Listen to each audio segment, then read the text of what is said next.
Ulipe 1 million ya citizenship. Yeah? Alafu ulipe maybe holiday yako, na unajua holiday yako obviously uta need how many thousand euros. You ni shamba uko na mtoto uko peke yako. For real. Na familia yako unataka kuipeleka out pia. Yes, exactly. So already hizi ni milioni ngapi umemaliza hivyo? Maybe utakitoka hapo umechapa kitu kama 4 million by the way. Why should I even do that? That's over 4 million for me. Umechapa 4 million. Sio ni 4 million. Oh my god. One thing that I also saw, it was a bit too exaggerated in business visa. At least from 0 1000 USD. Mimi nilikuwa naona karibu ni zoom nione kama ni 100 USD ama ni 1000 USD. Let's say unataka umefanya marriage na umeoa uko wewe ni Kenyan, umepata Mjerumani, mapapers zimeivana, sasa ni kuoana. Marriage certificate unalipa 100k. Nini? Imagine hata for real. Huyo Mjerumani anakuulizaje, hii gava yako inacheza. Tushaanza kuwesdo hata hata hiyo sio poa. Hata Mjerumani atakukimbia. Sasa chakaya atakani kuolewa. Tunaona kwa nyumba.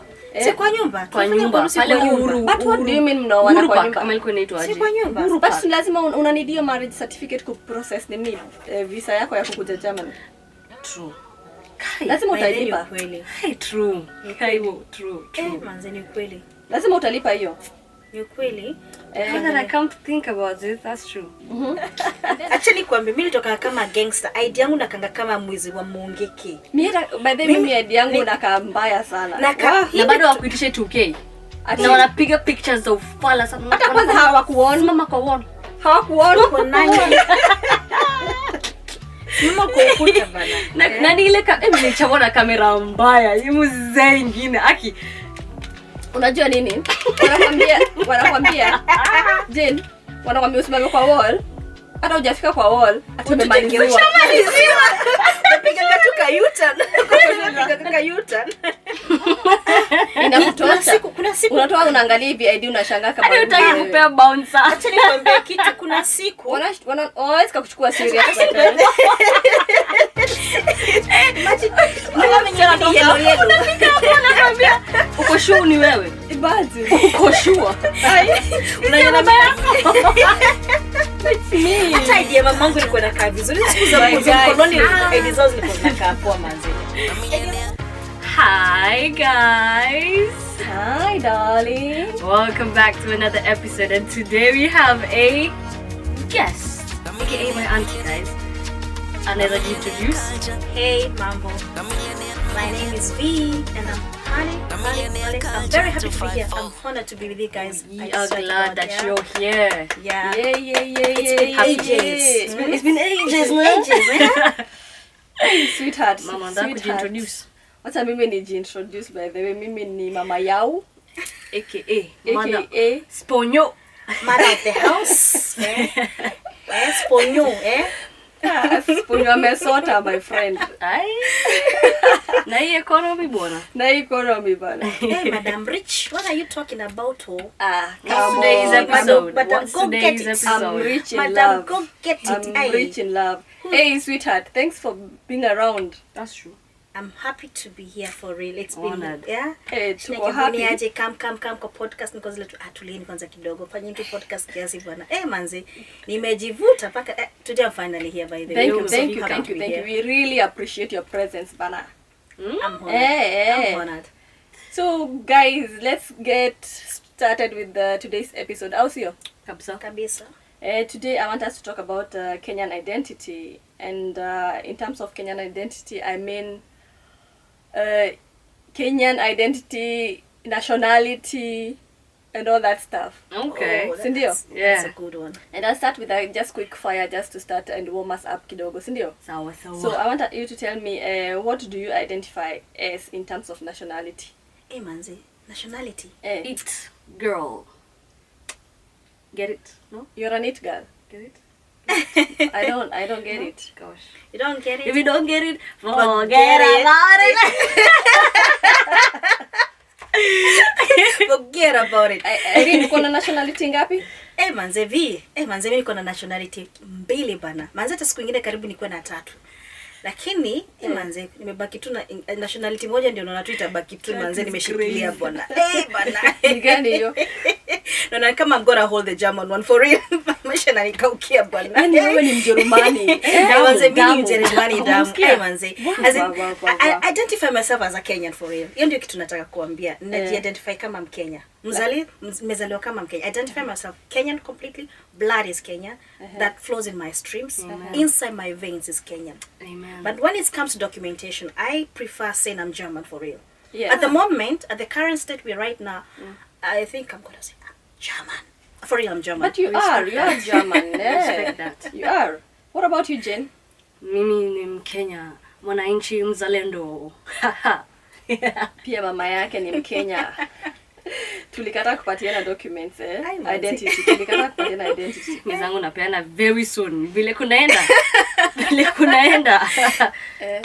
Na kuacha. Unaniacha? Mimi na join team You're German saying hapa. German. Bye. Anyway, naweza understand. By the way, on to the next question. Yeah, Irene, are you proud to be a German? I'm proud to be a German. I would not say that I'm not proud. I'm totally really proud because I have a lot of advantages when I compare it with some other people. When you're Kenyan and you do something like a crime or don't pay your bills and then they want to put you in jail because sometimes you don't pay your bills and they come and just take your stuff. If you can't pay your bills, they'll put you in jail.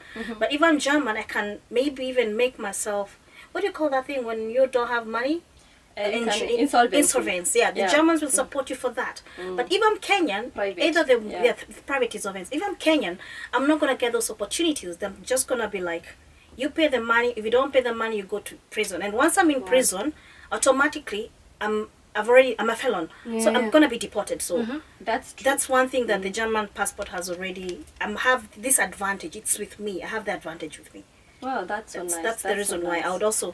I'm not encouraging everyone to give up their nationality, the Kenyan nationalities, because you can have dual, but the German seems to be a little bit slow.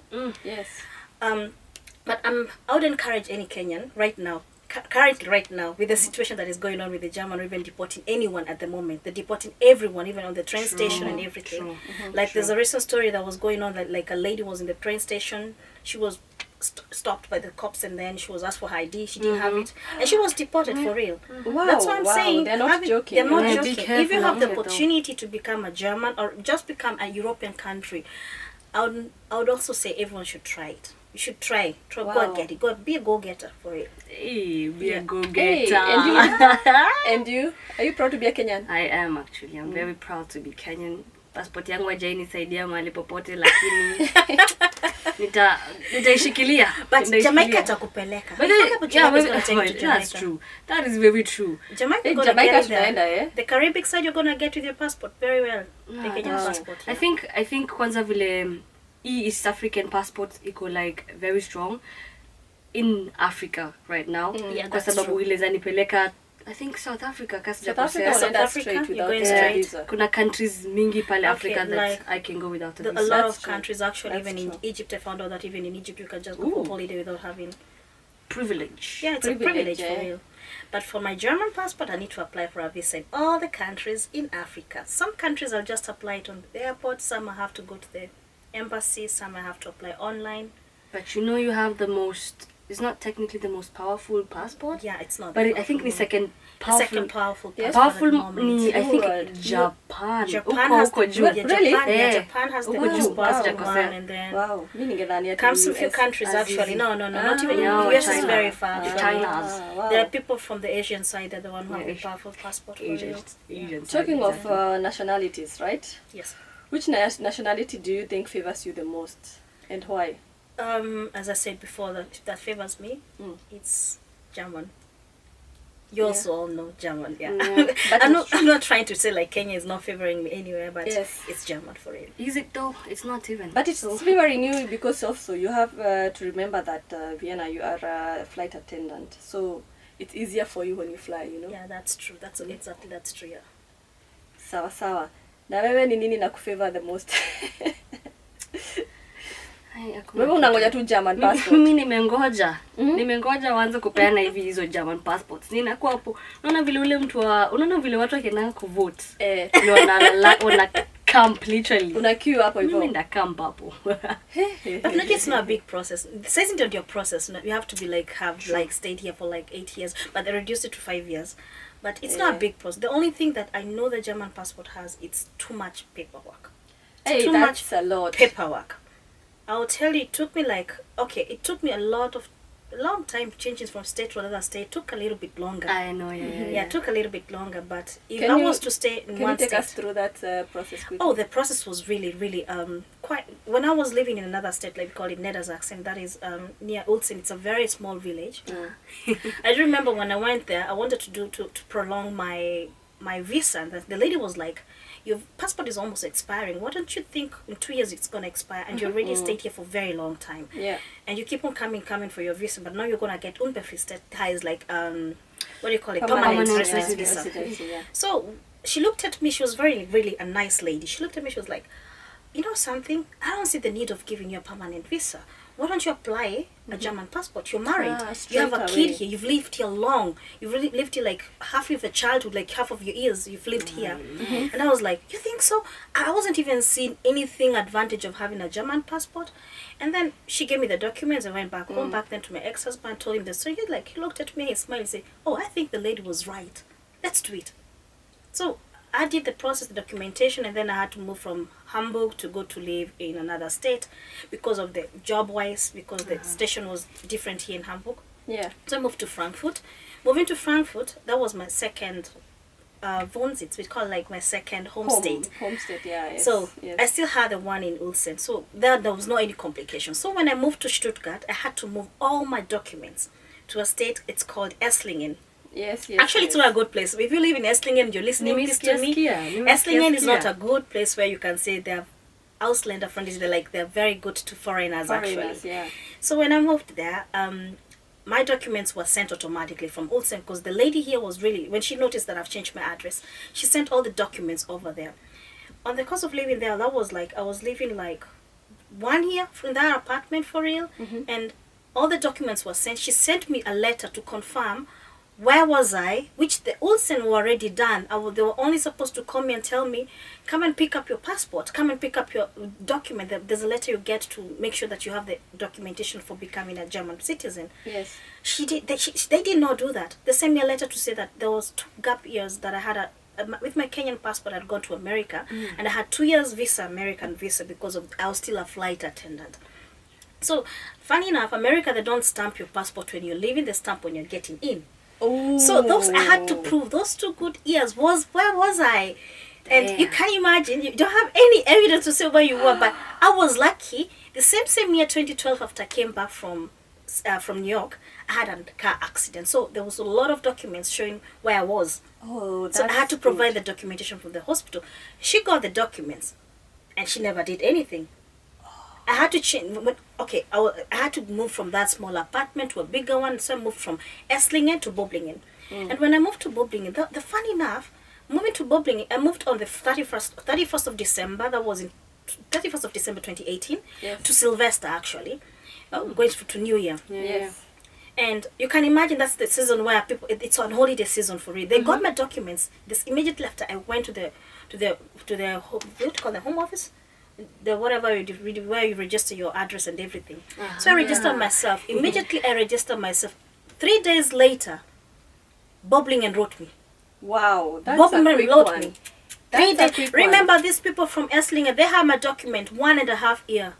Hey. Doing nothing. Normally it's supposed to take 6 months. They were already done in Ulsen. So that means she went and kept my file somewhere aside. Just because she's Kenyan, I'm not going to give her the document. Because Wow. I was the only one who had that issue. So they took the documents, they put it aside, and then when I went to Böblingen, after I just changed my address, they sent me a letter telling me that Susie Sharon, like I can get the passport. The insurance, The insurance document, yeah. The insurance document. And I'm telling you, once I sent the documents to the Kenyan embassy, I had to hold my passport, my Kenyan passport, because I'm a flight attendant. I couldn't go anywhere without it. The only thing that I was to send to them was my ID. I sent to them, and then I had to show them the reason why I'm not going to send them my passport. And sent them, did the process. They were very fast, the Kenyan embassy. Actually, I wondered even how that was. Kenyan embassy. They were quite fast. For real, they were fast. I really know What? people. They I were really know fast. them people. They were fast for real. I iTunes, bana. No, it's Kenyan embassy. Yeah. Inafaa kuchukua 1 year. Actually, it took 3 weeks. Actually, I'll be honest with that. 3 weeks. Wow. 3 weeks. Wow. I'm telling you, 3 good weeks. Must be nice. Express. 3 weeks, but Know they had to do someone all who the knows translation. someone. You know, actually. hey! Know someone who knows someone. That's Someone true. who knows someone. So they send the letter back. I had to bring it to the translator. She was quite fast actually. Wow. And that was the translator was translating my letter when I showed the when I brought my letter to the actually it was translated. The 2 pieces up was English, down was German actually. So when I brought the letter, she looked at me. She's like, "Oh, we're gonna do a passport for you." Immediately. It took like less than a month after I moved to that. Less than 2 months. So When the I moved to whole Bobingen. process took how long? The whole process took 2 years because of the Esslingen people. Esslingen people. Yeah, actually it's supposed to be I have 6 a question for you because we had an issue of this lady that was deported Yeah, the last- when was it? A couple of weeks, I think so. And she gave her story on Lynn Gugi show, yeah? Yep. And she also changed federal states.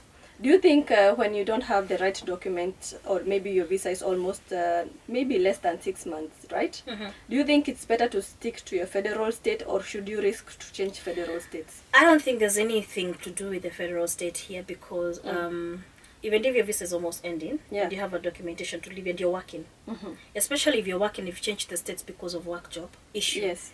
I don't see there's anything. They just get the documentation like the way they were sent from Ulsen to Esslingen, Esslingen to Bobingen. That's how they work. Yes. They already have your file.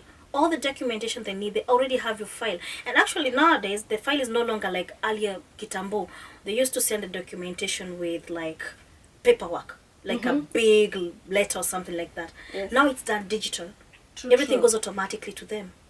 Everything goes automatically to them. Also the Führerschein, like driving license, also it goes like that, exactly like that. What if you're not working Vienna though? Okay, that could be a little bit issue because if you're not working, it depends, and you're getting the government help actually, like you're having the money from the government. Yes. That can be The a little bit social, tricky. money. And changing the state, it depends whether you have the documents to live here. If you have a child with a German person, that is easy. It's not gonna be True. big. I've changed True, a lot that will of not states for affect real. you. True. I've Yes. changed a lot of states because if I say where I've lived in my whole German right now, you'll be all of you like, okay, yeah. True, true. If you have a child and you have already the right documents, you've been working the whole time, they have no reason to even to ask you to leave. I know a person who came here to study. He came like, let me say for example, like Eugene, you're here because mom was here. Yeah. And she took it very serious to go to school and study and everything. She never had no issues. Ah. She never had no issue changing the states also. She's also working with me right now as a flight attendant for Wow. real. She never had those issues. For No, real. that's a very good point you Yeah, made. it's work. When you work in, they don't like. Honestly, they don't love lazy people here. You know that. Yeah, That's hey, true. Germany. Yeah, that's if like- you're That's lazy, especially if you're If you're foreign. lazy Don't pay your and- taxes. if you're lazy, they have. There's no way a German person can just wake up in the morning and say, "I'm deporting you. I'm bringing you back to Kenya." Should I tell you a story I just had yesterday? Yes. Now, I've been here telling my girls they should ask their Pan-African men about their documentation when they meet. Oh, yeah, that's a good one. Yes. So I met one of my ex and I asked his process, how far is he, because he's been living here for like 20 years, you know. Now he told me his story that he's still getting that 3 years, 3 years, 3 Oh, years. God. Can you imagine? Now he said he used to live in Munich, and then he changed and came to Hamburg because of this lady he had met, and they had a family later on, right? But now, because of that shift to Hamburg, the Munich federal state took away the documents they had given him, and now it's like he was surrendered to Hamburg federal state. Now here, Hamburg federal state, he got this paragraph that these people are saying about 25, yeah, paragraph 25, whereby it shows, I don't know if it's 25 or 26, whereby it shows you've been given your papers because of your son or your daughter. The paragraph is 28. 28? 28. It's I don't know about a which number, Werbigkeit, it's something like a Werbigkeit allowed because something of like a that. child, Because yeah. a child is 28. Now because they have issue with the mom of the baby mama. Can you imagine? Baby mama saga. His baby mama saga up to date. Although he has been working, he's been paying taxes, still he has problem with the For him, I would also the just, foreign foreign immigration office. if you bump on him one time or these 5 days, you should tell him to rethink of his renewing his passport. not renewing the visa. He should think of applying for a passport because he's lived enough here. After He has a lawyer. The thing is, that's another thing. That's another case. I mean, you have a lawyer. This lawyer knows all the laws in Germany, right? How comes he hasn't yet even fought for this guy? True. You know, I even told him you should think of maybe getting this right insurance. What is it called? Rechtsschutzversicherung. Yeah, that you have the insurance that is protecting your rights, right? So because they have lawyers that can defend you in that case. At this moment, it's too late for him. If he already has a lawyer and he's already used the Rechtsschutzversicherung, he should start a new process and then the Rechtsschutzversicherung will pay. Wow. It's too late. They always want to start from the beginning with you. I was really shocked. Listening. Can you imagine living in Germany for 20 years and still you have a problem? Sometimes of it has to documentation? do with laziness. Maybe you don't know what he did from the beginning. But of I the asked first him years if he for has real. a criminal record and said it's clean. Okay, I know some people, they have some criminal records and they have a German passport, so it So has you nothing see. to do nothing to do with that. Yes. You also know, we know one person who has a criminal record and he was already a German actually. It's true. Yeah. Anyway, moving on swiftly, right? I want us to get to the next topic, and I want us to talk about the Kenyan government and its alleged news. I don't know if you've heard that. Oh my there are some goodness. new rules that have come Oh my goodness. that don't favor the diasporas. Yeah, wherever Yeah. they are at. I don't know. I be think it I'm in a Europe or- disadvantage for my country right now. There are some points that I want us to go through. Yeah? We see liabilities at this point. At this True, point. ukweli. Let us go through some points that I wrote here. Yeah. So one question, right? I don't know if Vienna, you're willing to pay for 1 million for your kid in diaspora to get a Kenyan citizenship. Before it used to be 1 million. 500,000. Right now it's Double it it and has give it to the next person. skyrocketed to Okay, 1 million. in terms of they did not even elaborate what do they mean with that.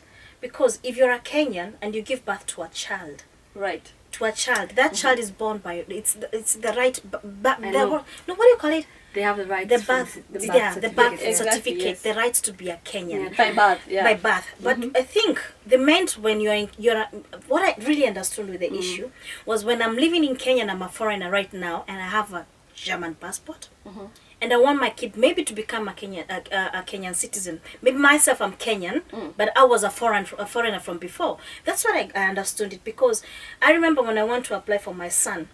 I went to Nyayo House and he got the birth certificate. We only paid 50 euros, the Kenyan birth certificate also, which it was indicated he was born in Germany, but he has, because I was Kenyan when I gave birth to him, he had the right to be a Kenyan, and he has the birth certificate.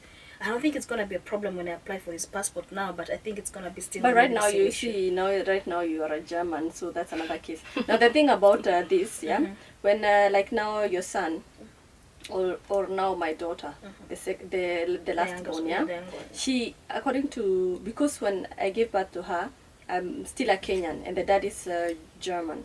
She has two nationalities automatically, right? She was also born here. Yes. But now the downside is now that when you flip the coin, the Kenyan government don't acknowledge it as dual citizenship as the Germans do. Oh yeah, Exactly. That's So you true. have to apply. That's true. And what is the dual citizenship they're doing in Kenya? They should That's just what I'm implement saying. it. Rose Remove told it. That's me. what I'm saying. Rose told me that because they were now the passports of the kids were expiring and they had to now renew, and they told when the kids are I think at the age of 10 years, now that's when you have to for real decide. If you had said you want them to have dual citizenship, now the German government will want you to also to apply for that dual citizenship as well.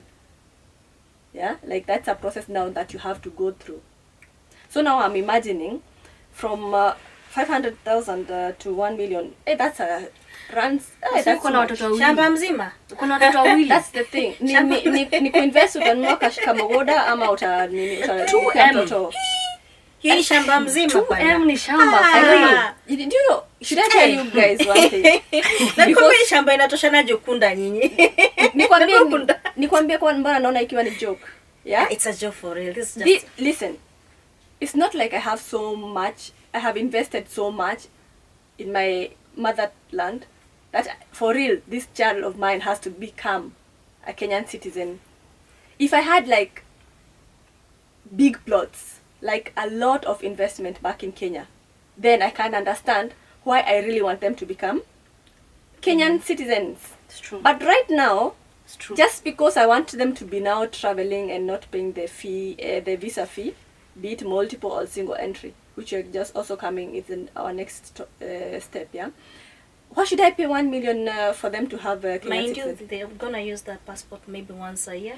Even to Another thing. Yes. Another thing. Si ati unaendanga Kenya kila siku. You don't go Aye. every day. Do you? wewe nikuulize, una plan kuvisit Kenya? How much do we waste when we visit Kenya? Oh my goodness. Oh, That's God. another That's another thing. That's another Kenya thing. imekuwa expensive. Yes. Imekuwa If- expensive. So As see in, it ni si kila kitu. understand. Bas. Ulipe 1 million Must. ya hii citizenship. Yeah? Alafu ulipe maybe holiday yako, na unajua holiday yako obviously uta need how many thousand Hey, euros. we. Hiyo ni shamba Uko na ingine. mtoto uko peke yako. For real. Another Na familia thing. yako unataka Another kuipeleka thing. out pia. Yes, Bas, exactly. bas. So Still already have hizi ni expenses. milioni ngapi umemaliza hivyo? Maybe ukitoka hapo umechapa kitu kama 4 million by the way. Why should I even do that? Those will be 4 millions for me. Umechapa 4 millions. Hiyo ni 4 Oh millions. my god. So you agree even if yet a year before 500,000. Hadi hiyo 5 so it makes Hata hiyo sense. 5 so iko make sense cause Hiyo 5 so ilikuwa- makes sense kwa unajua ni mimi. kama by the way nikuulize to become a German citizen hata ikuwa that expensive. It was not even more than 300 euros actually. Exactly. The only part ilikuwa ni expensive pia bado pia lakini Wakenya wanapenda kuibia watu. Ulipia hapa 300 alafu kitumia ile document ndio ziende mtaa. Nilipa pesa ngapi tena? Another 200. Na ukumelipa before tumezo document alafu weke receipt hapo ndani. Hey, they take any opportunity. Kenya. Any opportunity. So una imagine hiyo ndio yote. Manze, Kenyans. Ndio. Sasa another Lakini thing. hebu niulize hii story because you brought up the issue. Yes. Huyu ni president alisema manini and it was just the foreign whatever. It's not the president who said that thing. But see, obviously See, it's his people. Kabla kitu toke kwa gazeti obviously inapitia go through kwake. nini? Exactly. Authority. Ishapitia kwake. Yeah, kwanza amesign pale chini. Ni ishapewa go ahead. Haizi kwa Yeah, ni manze. mtu tu alikuja sijui Yenyewe hata foreign kama of tulikuwa what. nasema Ruto unampenda bana. affairs. Unaweza fikira stories zingine. Pole. Kama Ruto tuona hii manze pole. Sasa nyinyi akina Vienna, yeah? Single entry, yeah? If you have other nationalities, right? Yes. Like now, right now you have German nationality and you want to travel to Kenya. Before you used to pay $50. Right now you'll be paying $100. Mind you, ni $100. Unajua ukilipa walikuwa wameandika $50. Ukilipa na kujanga 55. I've never understood why. Wanasemanga ukilipa unalipanga 55 euros. Sijaelewa dola na hebu niulize wa Kenya nyinyi mkiwa Kenya. Dola na euro ni gani iko strong? Si euro ndio iko strong. Sometimes imeswitch. Ni dola. Actually, Dola iko sasa imekuwa Ni strong. dola. Imeswitch. Lakini the last time ilikuwa Kenya was January na April. Dola. Nililipa 55 euros na hiyo time dola ilikuwa chini. Sana shindo hii 5 euros ni extra money at ya Equity kufanya hiyo kazi Kenya. Unalipa na Equity. Ya kutoa pesa pesa ya kutoa Equity. Lipa na pesa ya kutoa, unajua? Equity pia wamejua. Alafu unajua sasa ikifika pale Kenya na kwa kitu 7,000 to 8,000 unaelewa? 7,000. Unasema it's gonna be because dollar it's a different currency. Pole, wana to trick bana. $100 ni like 90 something euros. Ni vile hesabu siku isikia shule. Lakini ukifikiria hesabu yao, Guess multiple entry ni how much? how much? Before ilikuwa ni 100 euros. Saizi ni Double it. $500, sorry. $500. So, nilipe ndege na nilipe Ngoja. ndege ngojeni kidogo. From 100 to 500. Yes. Sasa ni flight ticket yangu bana wewe. It's even, I think it's even expensive. Juu multiple nilichukua last time tukienda London. Si nilikuwa nimechukua multiple entry. Yeah. Na sikuchajua this amount. Lakini hebu nikuulize. I think ilikuwa ni Let me be on the side of Kenya euros. by the way for making money because This one I can agree with it. I'm agreeing with Multiple it. I'm agreeing with the Kenyan government even taking that amount of But money it also for a visa. depends For a visa. how long I'm going to be given now. 6 months. I think 6 Kenya ni months 3 ni months. kidogo. 3 For wanapatiana $500. 3 For months. 500 6 I months. think Kenyans kidogo. wanapatiana 3 months where yako ilikuwa ni multiple entry ilikuwa 6 months. Ndio. Yangu ya Yes, UK multiple ilikuwa entry na 6 kuangani months. 6 months. Upitishangi more than 6 months because that's the only duration umeruhusiwa kuishi kwa country. Unaweza ka 3 months utoke alafu tena urudi another 3 months. Ndio maana inakuanga multiple entry ni 6 months. But tukiongea tu kweli nyewe, wacha gava itengeleze do. Lakini sasa hii tufinyilie. Hapana, wacha gava itengeleze do. Mimi nikimagine unacheki flow ukienda kuchukua visa yako United Kingdom. Yes. Hiyo multiple entry. Lipa how much? Hata visa It's around 300 and something. The problem ni unajua hawa watu wa UK ni wajanja pia. Unalipanga ya visa alafu kuna sasa utu tu nini tuna top up. Turupurupu. Sasa utu ndio tunatumanga inakuwa expensive. Sijui ukifika hapa hivi. Juu unajua wako na ma-agent wao. Usisahau. Sasa hao ndio unaenda kufanya kazi na wao. Sasa hiyo ndio inatumanga inakuwa a bit expensive. Lakini sasa unaona hiyo maybe unaichukua directly from the government itself. So, and that's true. That's something we also have to take into consideration. Sasa na nini kwa watoto sasa watoto sasa wenye wako na German citizenship, yeah? Sasa ukienda na yeye pale hivyo unalipishwa. Normally ilikuwa free. In fact, no. It was free. Walikuwa wenye wako na wenye hawana dual citizenship kama hauna Kenyan passport. Juu sasa Cecil unaona at least kuna advantage. Nilikuwa na haziko ninalipishwa. Lakini sasa hivi nitakuwa nikikalipia $200. Why is a child expensive than an adult? Mtoto afanyi kazi. Can I ask you something, the Kenyan government, if you can hear this? Mtoto anafanya kazi gani? Sasa mnitisha 200 by the way. Hadi wangeka till 18. Or maybe they wanted to, maybe they just confused and they've just put a zero, extra zero maybe. Maybe can be a mistake. Hadi yeko extra zero bado it's no, $20 ingekuwa $20 by the way. Maybe wali confused na zero moja tu. Still too much. It's too much for real. Because mtoto mimi nilipe 100, I pay $100 and then my child pays $200. I think it's not making sense. There's something that maybe there's so many things that are not making sense. One thing that I also saw it was a bit too exaggerated in business visa. At least from zero 1000 USD. Mimi nilikuwa naona karibu ni zoom nione kama ni 100 USD ama ni 1000 USD. For real. Sikatai ninaenda business wise. Let me ask but you. 950 euros. Whoever was sitting from zero 950 euros unalipa. Hiyo ni mshahara ya mtu. If you come to think about it. From an investor point of view, ninaweza kind of understand. But still, it's like I'm going to see and view Kenya and see what it has to offer for me. What if it has nothing to offer and I have already paid this much? That's a good then you become bitter. You just become bitter and be like, Africa. Mimi nitasema tu Kenya saizi wameona tu investment ni watu majuu. Juzi umecheki kama leo nimesoma story. Mungu niko ananionyesha leo. Ule mwenye aliacha iPhone yake, iPhone 15 kwa airport. Hiyo ni ile story ati wanasema ukiingia kwa airport kama umepitisha a certain amount kama vitu zako ni worth more than a certain amount. Unafaa kulipa do fulani, which is sasa wao walikuwa na hizi iPhone mpya 15 na they had to pay 100k in the airport. And just imagine this is your own gadget to use. It's not like iko packed unaenda ati kupeana mtu ati ni present. No, it's your own gadget, your private for your private use. Ngoja wametoa Kenya. Walikuwa US wanaenda Kenya for holiday. Sasa unaona vile unakuwa na iPhone yako 14 Pro Max. Ndani yako ya kutumia na unaona for real unaitumia. Ati unakwambia hii iPhone ni more than 50,000. So lazima ulipe ati sijui ya certain fee.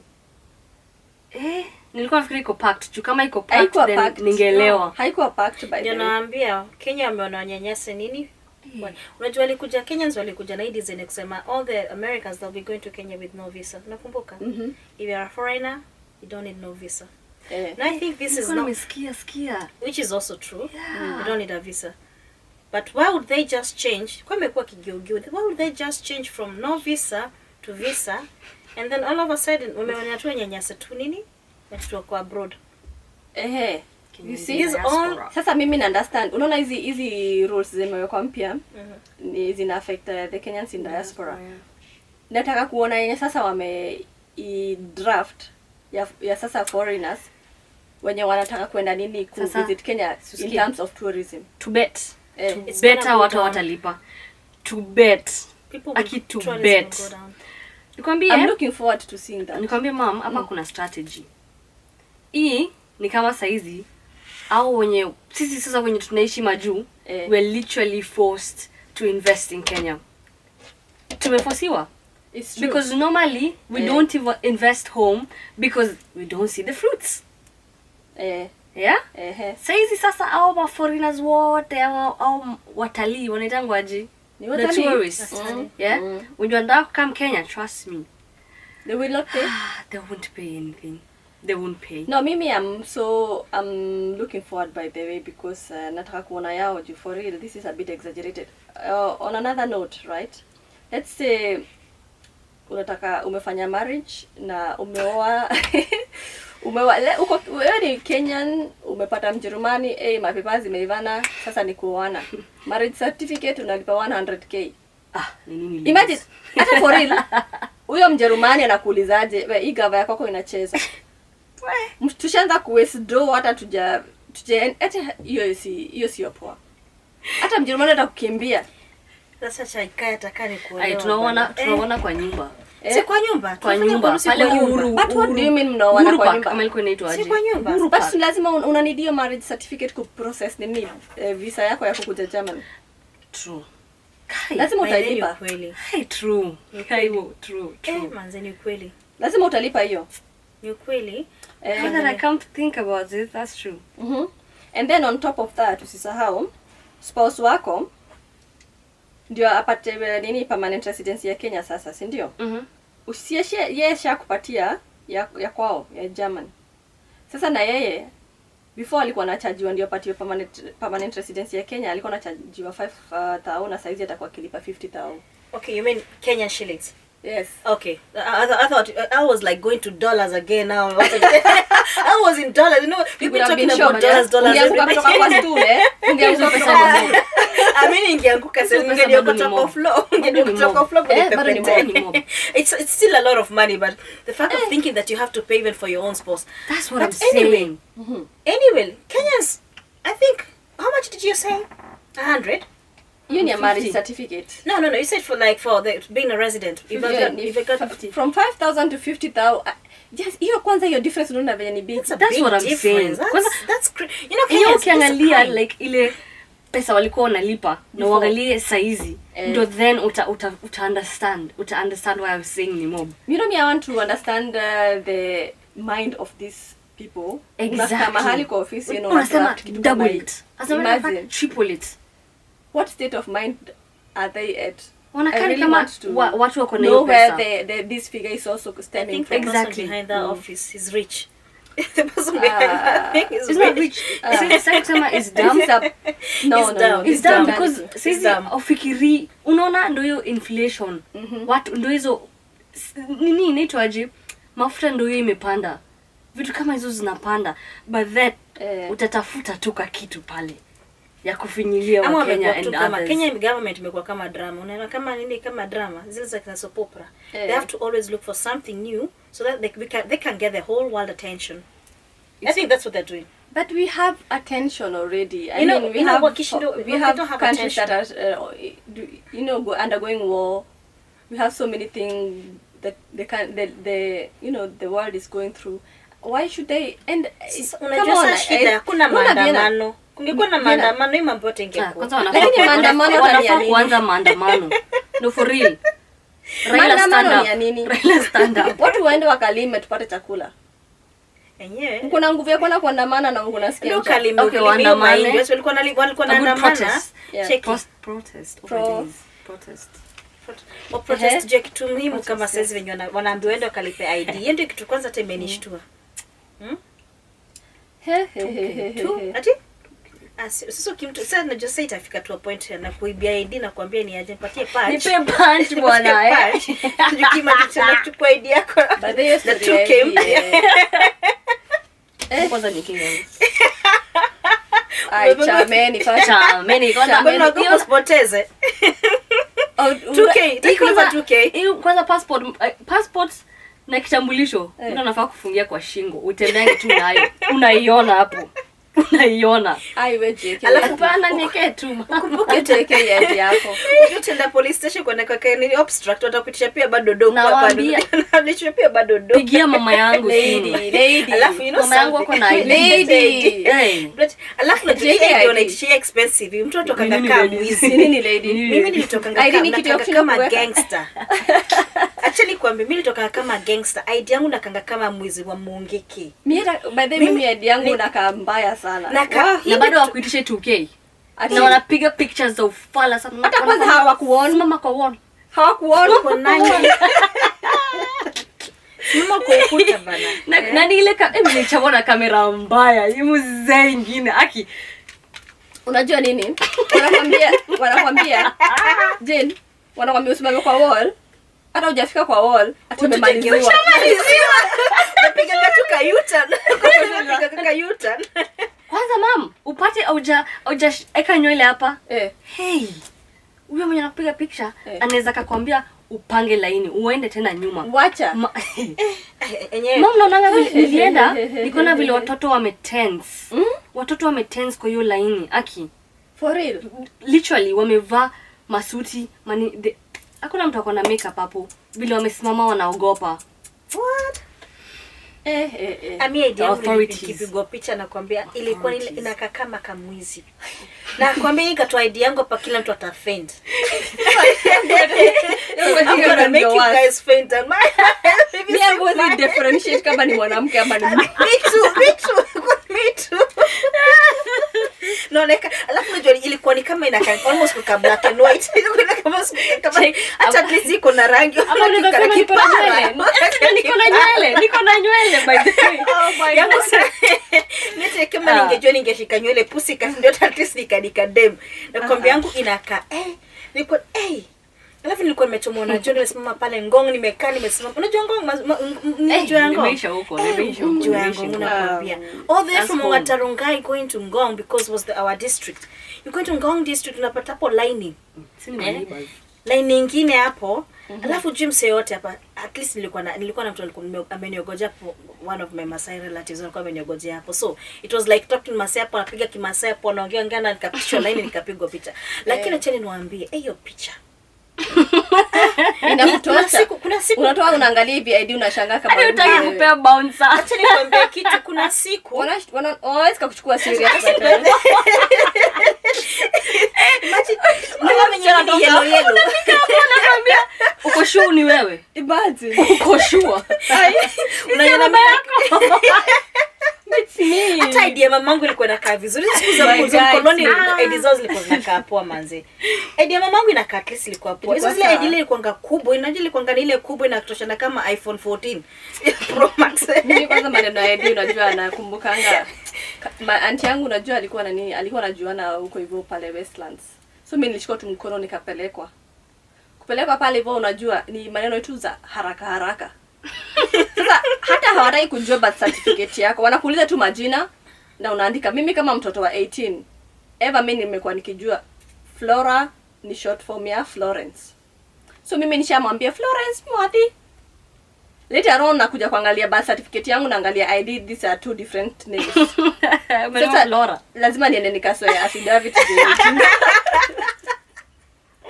ninawaambia government ya Kenya wanafaa kuchukua hizi runs zao seriously. That's true. That's true. For once ukienda kuchukua ID government whatever wakiuliza birth certificate yako iko wapi? Si mama tina unajuana ama sijui na nini na kulipa pesa sijui ati hapa hivi nini. Corruption hapana niulizeni birth certificate yangu iko wapi kama mtoto wa 18 for real. You understand? Na pia nipeni time nataka kupose. Sasa ni social media era. Wacha kunipiga picha yenye mimi hata nione nikiona naiosha. Nasikia ni kama for real. This is intimidating. Na fingerprint ikichukuliwa nilifanya karibu na kuanda uliagizwa. Umeona hiyo kidole ya jini inakaa kama ya box na kidole si box. Alikuwa na makucha. Oh my god. Mama alikuwa ananiambia ati nikate. Kaambia wewe kwenda huko. Tukate makucha. Ajinikate. Ulikuwa umemwambia kucha ulitengenezwa na how much? Ungemwambia ngeli parent yake. That's what I'm saying. Anyway, kama ya Kenya inapenda kukulia sana. Unajua kama ya Kenya inapenda kukulia.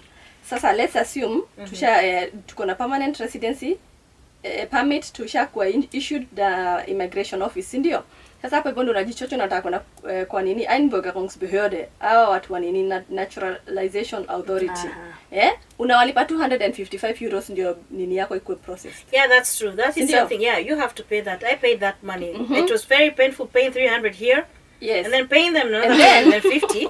You can imagine. I'm just giving them the document back. Sasa kuna hii kitu inajiita renunciation. Hii jina ni ngumu.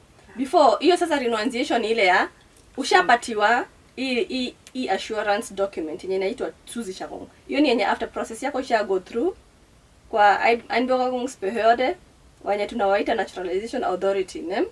Wakakwambia my guy, process yako ime go through, endo patia Kenyan identity, ulete barua tukupatie German citizenship. Sasa ndio hiyo inaitwa renunciation. Before ilikuwa ina cost 20,000, saizi ni 50,000. Pia hiyo ime double na wakaongeza 10,000 juu. Hiyo double kwa sababu 20 times 2 ni 40 na wakaongeza ka 10,000. Kakutoa. Watu hawataki. Asikakutoa. Sio kutoa. Sasa mjisikia mimi naenda kuchukua visa yangu wanaongeza ka 5 euro juu. Ya kutoa lunch. Leo mtu Equity ni kwanza. Hapa nini? Vienna. Unaona hapa mimi naona hata at least wako na nini at least wana show consideration kidogo. Juu normally wangesema since wewe unapatia na Kenyan identity yako umeamua kuwa Mjerumani tupatie milioni. Sisi ya ku log out. Hawezi fikiria hivyo. Mimi nawapatia tip. Acha wewe tulia. Tulia manzi. Hii hapa juu hiyo 1 million hapa juu waitoe wailete sasa hapa. Kwa wale wa Kenya wanataka kunini? Ndio watu wasichange. Opt out from the Kenyan identity. Ndio wa think twice, you understand? What's the strategy pod though? That's your strategy. I get you. Me too, I think so. Juu ile hii 1 million ya juu hapa hivi hiyo mimi si understand about sasa the kids. Exactly. Na mtu anaenda kuchukua birth certificate. Hiyo hai make sense. Hadi kwanza hiyo inafaa kuwa zero. That should be zero for you. Yeah, birth certificate. Birth certificate normally should be. The birth certificate na 5 before, okay. Before ilikuwa ni 50 bob, sasa ni 200 bob. It's okay. It's still but usisahau, unajua mimi nasema not everyone can afford the 200 shillings by the way for 50 bob Kenya kwa nini? Alafu juu sasa fanya exam kwa Kenya for real. It's a lot. It's a lot of money cause ukijua ukienda kufanya KCPE ama KCSE siku hizo ni birth certificate si kama kitambo si ulikuwa na and you have to now to show that your Kenyan birth certificate ndio yeko all your picture and everything. Vienna, I'm even happy that they're doing that. That's how we will avoid errors on documents. Yeah, that's true. Yeah? Because now I've gone through that and I don't want anybody else. You also should also remember that's a good thing because if they do that, I had told you one time a story about the passport issue with my mom, passport yake kuibiwa mtu anakuja na passport ya my mom hapa. So this is a good thing because mtu akifikiri unachukua passport ya mtu ndio uchange jina venye sasa iwezekani because kitambo ilikuwa unachukua hiyo passport unatoa msaka kama na passport ya mamangu huko. With all the documents my mom had to come to Germany. Just because the person has the same name like my mom birth certificate kama mamangu. It's a relative. Actually akaiba. Na akakam nayo. Madhina tafuta passport anakosa. Kumbe msema ameshapanda ndege na passport ya Madhina, document ya Madhina, visa ya Madhina. Crazy, yeah, kitambo ilikuwa at least anajua. You are so creative. In fact, that thing of nini passports, walikuwa unajua kuna history nilipewa na Mjerumani. Wakienda Kenya wana register lines za Safaricom. Wakitoka hizi lines zao zinapewa wasi wengine na mostly na unajua uwezi jua line yako inafanyika nini iko registered na nini iko registered na passport yako. You see? Sasa kuna mmoja amekuwa na issues na Safaricom juu hiyo kitu ya back and forth. Juu amekuwa akiangalia kuna venye unaweza track uone hii line yako inatumika pahali pengine, right? Sasa ni walikuwa wanamwambia sijui we need your passport sijui nini this you renewed your passport, the number that was in your old passport is not the same as the number that is in your new passport. Yes. So yeye alikuwa anasemaje the Kenyan government should consider when renewing passports to give people different numbers so that hii story ya kuibiwa nini. Juu saizi uko na namba moja all true. Ni kweli. That's true. Juu hata mimi najua nilipoteza ID yangu ya German hapa. They changed my ID number. Actually. They changed it. Yeah. They changed it. I remember lost for my wallet security completely. purposes, unaona? Yeah, That's clever. See, that's clever. That's really Even if clever. it's your ID or maybe your passport, they should be giving you totally new code. Yeah? I get you. Ndio hizi story. Sasa tunaona yako still. Unajua hiyo line yake Safaricom inaweza fanya crime. Hey, by the Like, way. and he's been writing to these guys and they're like just brushing off the whole story. What was Safaricom? Of course. Yeah? That's why it's always important. You always have to scan your old documents and put them in a file in your laptop or your computer, because they don't need your original passport with you. They need you just to send the passport itself, the copy of it. Yani, Yes, for real, Mandy. you can't have enough of our motherland, by the way. We can discuss these issues, but there are so many things. Sasa unaona kuna zingine hata make sense. Sasa kama dual citizenship declaration, sijui before ilikuwa ni 10,000 from zero. Sasa hii ya dual citizenship, sasa si understand juu. Sasa unaona maybe na apply kwa, unajua sasa unaona kama sisi na Germany na Kenya, wao hatuwezi kuwa na hiyo dual citizenship. Kuna countries zinashikananga zina accept both sides kukuwa na dual citizenship. Exactly. Yeah? Exactly. Sasa unaona hii sasa mimi law sijui na apply kwa kina nani juu sasa unaona juu Mjerumani tukiwa kwa hivi wanatuambiaje sisi according to Kenyan law hatuko allowed kukuwa na dual citizenship. Kwa sababu Germany ni just one. How? Yeah? Yeah. German They have both. They have like it depends na Zia, one The problem when I applied for my passport back then, I'll explain a very short Yeah. story here. When I applied, the Kenyan had not acknowledged that mtu anaweza kuwa na dual citizenship. It came after years later. Yeah. So the German government knew our country, they don't have it. So they were not allowing the Kenyans because they allow the Turkish people. Yeah. Nigerians are allowed to. Yeah. United Kingdom are allowed. So many countries you can have Hey, the Nigerians pia. Nigerians, yes. A lot of African But there countries. is some African Like you see, like countries they are Thailand, my allowed. friend, she's my colleague actually. Depending on the sijui ni coalition, Yeah, sijui ni there's a hitaji, coalition, they have to, there's a letter you sign. There's something between the two countries. No, there's a letter you sign. There's a country, they send a Lakini letter both nikaona of them. wasisign. Kenya, they did not sign. I don't know. I They don't didn't know. because if they had signed But that that is letter, law. Deep it could law. have been easy for me. Me too, man. It's still there. It's You have to suffering. you have to prove to Kenyan government that if you lose your Kenyan, to the German government, if you lose your Kenyan passport, you're going to lose 1 point something 10,000 euros. So if you have inheritance, it's going to be advantage for you. Mine was left open because I might inherit something from my So grandfather. technically naweza kuwa na mbili. Yes. Kama like the Kenyan side na benefit. Yes. Exactly. If you have inheritance, like actually if you have something like a land or If you can, something. if you know, maybe kama wewe baba yako ni nani Yeah, Si basi- uhunye or something like na that. wanaona uko na disadvantage ukilose your Kenyan ID. Sasa watakuconsider. Watakuconsider, just show anything, hata kama ni gari Lakini iko na babangu more si- than, hata si kama uhuru. if you have a property that is more than 1 point something, anything that has a 1 point something, 10,000 euros, 10,000 euros, it's enough. Just go prove it. But you need a You're gonna lawyer. set. You need a lawyer. Don't. Yeah, no. You don't need a lawyer. You need all that. You don't need a lawyer for real. It was very simple process. But like imagine showing these people that I have properties in Kenya. They will follow me. You know Oh, the yes. taxes thing. Oh yes. Oh yes. That is a Oh, yes. way of putting you in a place where they want to put you there. But if you show them it's inheritance, or you're gonna inherit something, or you have owe something before you became a German, that is not interested for them. They're not interested. But after that, they'll be interested to know whether how much money do you make out of that place. What if I don't make money? If you don't make money, it's an advantage also. You just show them, I have my own land. This is what the amount of land I have. I was given by my grandfather, or I bought it before I became a German, or this is the land that it belongs to my family. You show them, and you're the one. It's written on that documentation, which is going to be a very long process because you have to send all those documents to the German Sasa hizi embassy. mamangu akinunua land, Yes, alafu anipe. Alafu sasa ninaweza apply. yes, you can apply with it. You can apply with it, Nasikia. but it's all the documents Anyway, you have. Your let's title wait deed. for the dual citizenship. But yenye tumekuwa wametuambia tukingoja. Tumekuwa tukingoja. Oh, it's already there. It's already there. Iko literally But kwa haina- parliament. It's working. It's working already. It's there. They have not been signed. practiced. It's not been signed. being practiced But yet. it's there. It's already there. So maybe yes. they said it's gonna take even 2 years. 2 years. Up to 2 years inaweza take. Which also, I mean, we've waited for long. They've considered us, and they're going to give us eventually, which is very nice. I mean, unajua mimi nasemanga, the German government really considers us as compared to such shenanigans. Yeah. Kenya. Sasa Shenanigans. Mmeonaje history ya hii nilo, mmeonaje in a nutshell tumalize history? Manze. Enye Kenya by the way. Thieves. Manze. Thieves. You are 2 cents about this story tumalizane nayo. About remsheni story bana. Niko so vizuri manze. Niko so sure. There's one thing I want to tell the Kenyan government and anyone who's listening to this and anyone who's gonna reach out to these people. Mkumbuke wakifanyia ujinga ya kuongeza kila kitu na ku expensive. Kenya has nothing. We do not even have sources of something that we import apart from coffee and a little bit tea we have. Yeah.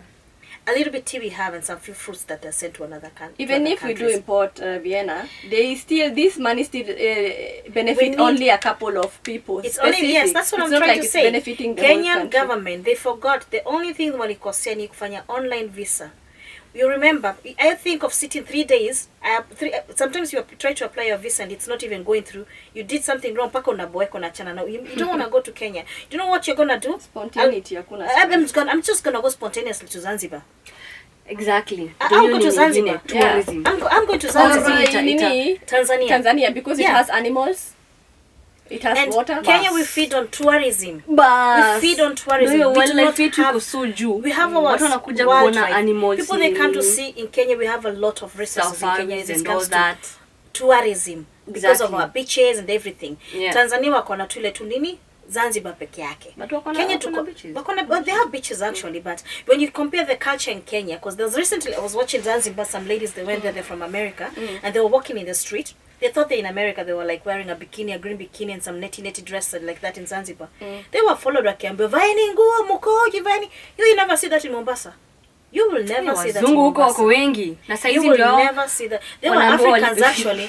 No, they were Africans actually. They will not come. Watatafuta country nyingine sasa. Ziko mengi. Usisahau we have many countries in this world that are also very beautiful and have too much to offer. South Africa. That's what I'm saying. Think twice for real. Hiyo ni kufukuza watu. Prezo kama anafanya kama anaweza ka nini aende akana mtu anafanya economy amwambie ni aje. No, running a country when you're foolish, it's something very bad for it. Because I think our president is more like desperate. No, he's running the country. Desperate kulipa hizo madeni fulani zenye. But what should we then suffer? Listen. That's also the thing. Listen. Sometimes I don't understand the Kenyan government. Like now, you see the German government has done a lot in terms of employment. Unaona? Yeah? Yeah. Sasa, sometimes we know that the private sector, according to the Kenyan GDP. Yeah? I mean, imagine data, ndio inashikilia the Kenyan nini? GDP, the private sector. Juao ndio sasa wasi wenye. Gava unaona, haina say, sasa wasi makampuni ni private nini na watu wanaandikana kwao kwenyewe kwa wenyewe. As in, the people themselves, yeah? Create employment for their own people, but the government is just chilling or just doing this little. You understand? That's why it's even hard for them to tax these people because hata infrastructure yenyewe ndio saizi wana try kuipush. Unaona? Yeah? Ndio at least waweze kupata revenue. Exactly. Na sasa saizi for real na 97% waki earn less than 50,000. What do you want to take from these people that are earning less than 50,000? Even according to the German law, right? If you earn less than 520, it's tax free. You understand? So I think also, I'm like people earning less than 50,000, they're not supposed to be paying taxes. It's true. That's true because you compare mtu analipa rent. Analipa rent, chakula ni expensive. But unaona mami vitu za tax na vitu kama hizo za watu wenye wana earn less hawalipi. Hiyo haitafanyika Kenya. Juu unajua ni kwa nini? Unajua ni kwa nini? Juu ni wengi sana. Sasa ndio hiyo. Ni wengi sana. Literally. So kusema half the country, but it is half the country. Actually, Na sasa unaona sasa hawakutolipa taxes, ndo bei za kila kitu itapanda. Wata compensate kwingine. Sasa ndio hiyo. Unajua huku hivi, ukununua food, hii pesa ya food inaitwaje? Food tax. Food tax, yeah. Sasa I think hiyo ndio gava ya Kenya ina try kunyonya the common mwananchi. Juu at least hiyo wanajua mwananchi lazima atakula.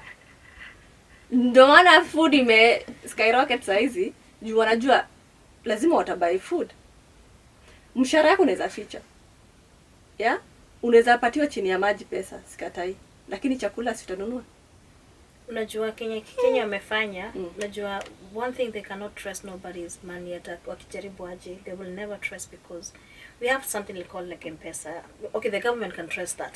But you still have other charges people. Nowadays. Yeah, there are charges, I know. Yeah. But there's still jobs where kama mjengo. For real. Kuna mtu wa mjengo unapeona kwa mkono. Kwa mkono. Unaona kuna watu wa mjengo wana almost 90,000 a month acha ni kwa. Sikatai, lakini sasa mtu wa mkono pia mjengo pia yeye. Tunataka kumuibia tena.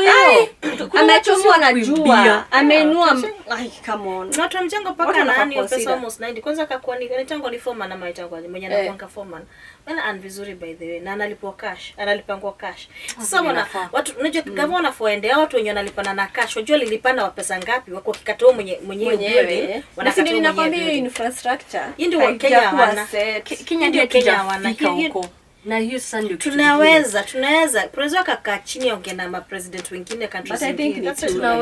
Tunaweza but pia unapata Africa in general hatutaki kuwork na tuseme Kenya ingekaa tu hivi chini to work na other African countries. Sasa hizi kwanza Charles ako huko alikuwa na nani King Charles na wife Camilla huyo for what I mean no kuna kitu imeenda Kenya, there's something because history repeats itself. Like literally can we learn from our mistakes? Now you want to tell me they signed some stuffs of come on. There's something they want from anyway, Kenya. There's no way you can just become a king. Kuna vile unaweza sema ati nakuja tu. Na ufala ni alikuja akiwa red carpet mom. Mama alikiwa red carpet. No. Why not? Flow. Neocolonialism. That's what I skiza. One word. Ameapishwa juzi. Aliapishwa juzi. Yeah. Hajenda countries zingine kama America. You know America is more modern but than you know the history we have between these two. He wasn't humble. There's a big history between these two countries. Yeah, no. So I can understand why he would prefer going there. Big bad history. A big bad history. Yeah? Able to wind out. Mama unasikia? Sikia ingine. Ufala pia ni unapata African countries ama acha nitumie country yangu. Unapata country kama Kenya inaabudu mzungu vibaya sana. That's what I'm saying. You know, watu wa nje niko so sure watakuwa nalipa fee au watu wakuja au wazungu. Chana sisi Kenyans in diaspora. Chana sisi. Watakuwa tu. There's a lot to talk about. Sasa nimuulize kitu. Unajua Tanzania wako na visa pia. Unaweza patia visa na si expensive. Si ndio unachukua Tanzania unaambia si unaweza chukua visa ya East Africa. Ndio hapo hivyo uende na basi. Acha niambie tunachukua East Africa. So tunaenda cheki. Unatafuta option B wewe. Mimi nakuanga tu ever na option B. Love that. Run away. Love that. I can see. Love that. Kuna sita Kenya tuko na option ya East African visa. When you apply for that visa, obviously na unahangaiko. Yenye una apply hiyo visa it's more expensive actually. So nitaenda Tanzania ama nichukue visa ya Rwanda. Yenye ndio East African visa. Kwanza mimi nimepanda bei. Ya Rwanda. So nachukua visa ya Rwanda. Una manage kwenda nayo nini? Na hii Rwanda nitaingia nayo Uganda, nitaingia nayo Kenya, nitaingia kila mahali. Imeandikwa East African visa. It is. Na it's even cheaper than the Kenyan one here, $100 actually. Unaona? Na kwanza ni multiple, wacha niwaambie. And that's a multiple one. Unapatia na idea? Vienna amekata basi. Hebu tumalize hii kitu kabla tuambiwe hapa hivi tunapeana ideas za crime hapa. By the way, anyway. By the way. Thank you guys for listening and stay tuned for the next episode. Another banger. Thank you so much. Thank you. Thank you guys for hosting Vienna. me. Thank you guys for hosting me. Gojin. That was amazing today. Please correctly. Yes. Unataka tuseme 254 wewe na yeye sasa. Please, it has to be a thing. It has to be a thing. Wewe So, fanya tuende nyumbani. and we are Chameleonaire Culture 254. That's the And that's the Now that. Bye guys. Bye. Thank you for coming. Chameleonaire culture 254.